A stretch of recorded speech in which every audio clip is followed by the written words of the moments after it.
Hey friends, followers, families, students. I wanted to continue on from what Lori shared yesterday, her recording process, as we continue with our preparation for the release event of Cy Brandon's Craters of the Moon, commissioned through the Co-op Press for Trio de Bois and partially supported by Idaho's Commission on the Arts and the National Endowment for the Arts. So we're really excited about this project, and I wanted to kind of show you the next step in the process. So for example, tonight we have a meeting, and for our meeting, we're going to be listening to the current rough scratches of each movement. So right now I'm in BandLab, which is a web-based platform and a great place to collaborate on music. It allows musicians to record into and then be able to listen to in real time with their collaborators wherever they may be. We don't typically do our finalized editing in this platform, but it's been a really fantastic way to start the process. And so each of us, you can either record straight into BandLab, or you can record on whatever your software of choice is for audio editing and then upload it into BandLab. But it allows us to hear everyone else's parts.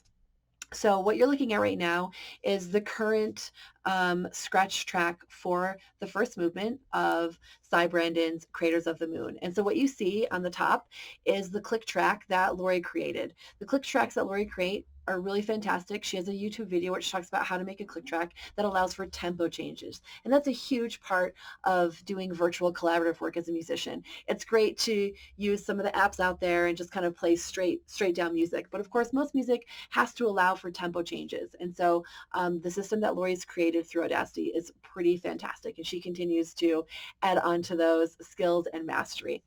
Okay, and then you also see Lori's scratch track, and then the piano scratch track and the bassoon scratch track.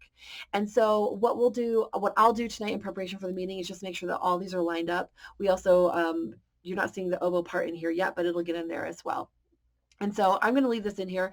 When I do final editing, I'll pull everything out and then I'll get really into just typical mixing and mastering to create a fantastic mix and master. Even though we're all recording in different states and in different homes, we can really make a pretty incredible product just using basic software that any musician has access to now, which is really, really exciting.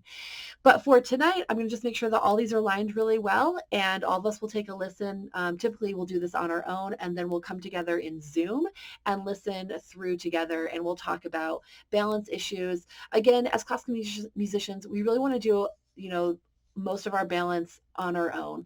We don't want to have to go in and like select certain phrases and change the mastering that, because we want to maintain the integrity of what we're doing. So we'll re-record as needed. There'll be a little bit of mastering if it's really, really necessary, but we want to keep this as close to the live process as possible, while also taking advantage of software that allows us to do remote collaboration as musicians, which is really exciting. So here it is. This is where we are in the BandLab process. And tonight in the meeting, we'll really dig into this and we'll talk about just concepts of musicality and expression. If we do want to change the click track, anything that has to happen.